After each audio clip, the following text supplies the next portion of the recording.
right, today we're going to talk about something that so many of us are dealing with, even if we don't know it, chronic inflammation. You've probably heard that term thrown around, but what does it really mean? We're going to dive into how this silent fire inside our bodies might just be the real reason behind a lot of common health issues. And most importantly, we're going to lay out a simple 7-day plan to start putting that fire out. Let's get into it. You know that feeling when you have those days, or maybe it's been weeks, where you just feel off? You're not really sick, but you're tired all the time, your joints are kind of achy, maybe your skin's breaking out or your digestion is just not right. It's so frustrating, right? You're trying to do all the right things, but you just can't seem to shake that feeling of being unwell. It leaves you wondering, what is actually going on in there? Well, the answer might be something you can't see, but you can definitely feel its effects. I want you to imagine a small, invisible fire just kind of smoldering away inside you. It's not this huge, raging blaze, but more like a low-grade, constant flame.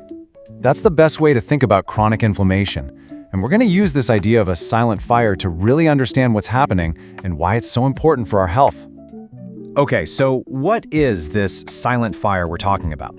Let's go a little deeper than the metaphor and look at the actual science behind it. Because, to put the fire out, you first got to understand what's keeping it lit. Now, it's super important to get this straight. Not all inflammation is bad. In fact, some of it is essential. Think about when you sprain your ankle. That swelling? That's your immune system rushing to the rescue to heal you. That's a good thing. But chronic inflammation, that's different. That's when your body's alarm system gets stuck in the on position. It keeps your body in this constant, low-level state of alert for months, maybe even years. And over time, that constant stress starts to wear things down and damage healthy cells. And believe me, that long-term damage, it's a big deal. When this silent fire is just left to burn, it's linked to some of our biggest health problems. We're talking about an increased risk of heart disease and stroke because it can affect your arteries. It messes with how your body handles sugar, which can lead to obesity and diabetes. It can really wreck your gut health, causing all sorts of digestive trouble. And you know that stubborn acne or that nagging joint pain that just won't go away? Yep, inflammation is often the hidden culprit. This is why we really can't afford to just ignore it. So if we've got this fire burning inside us, what's feeding it? What's the fuel? Well, a lot of the time, the answer is right there on our plate. The foods we choose can either fan the flames or, luckily, help put them out. First, let's take a look at the stuff that fuels the fire. Yeah, you're probably not surprised by a lot of these. Processed foods, like sausages and those quick microwave meals, are often full of additives that just trigger your immune system. And sugar? Oh man, it's in everything, from sodas to white bread, and it causes these huge blood sugar spikes that create inflammation. Trans fats from fried foods are another big no-no, and of course, too much alcohol puts a ton of stress on your system. But check out that last one. It's not just what you eat, but when. Eating late at night can really mess with your body's natural rhythms, which normally help keep inflammation down while you sleep. Okay, enough of the bad stuff. Let's talk about the good news. Because just like some foods can fuel the fire, there are a whole bunch of others that are like powerful little firefighters.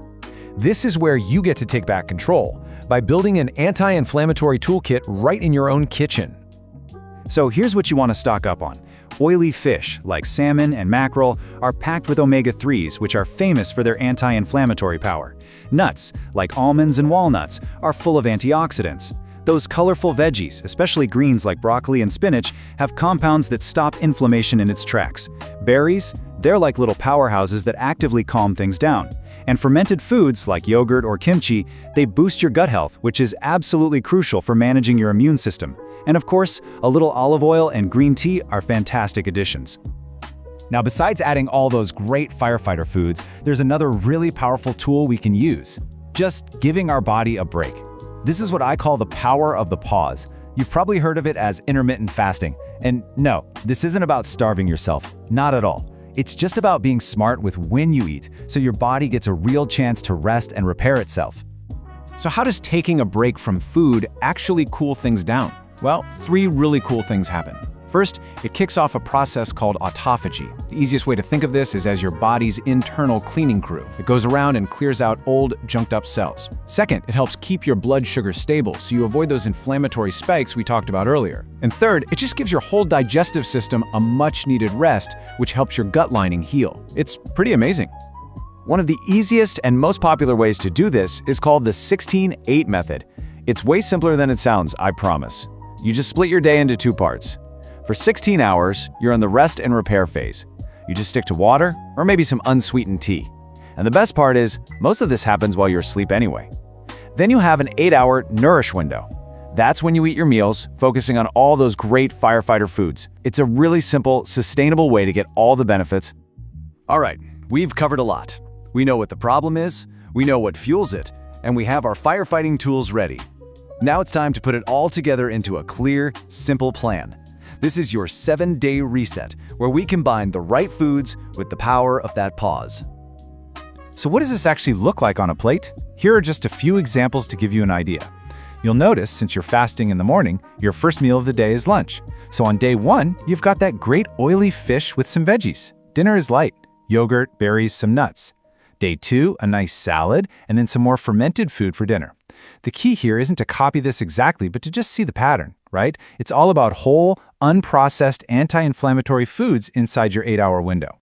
To make this 7-day reset as simple and effective as possible, you just need to remember 3 basic rules. That's it. Rule number 1, for this 1 week, cut out all the fire-fueling stuff. Processed foods, added sugar, fried things, just for 7 days. Rule 2, drink a lot of water. Staying hydrated is so important for helping your body flush everything out. And rule number 3, try to eat until you're about 80% full. This stops you from overwhelming your system and gives your body a break.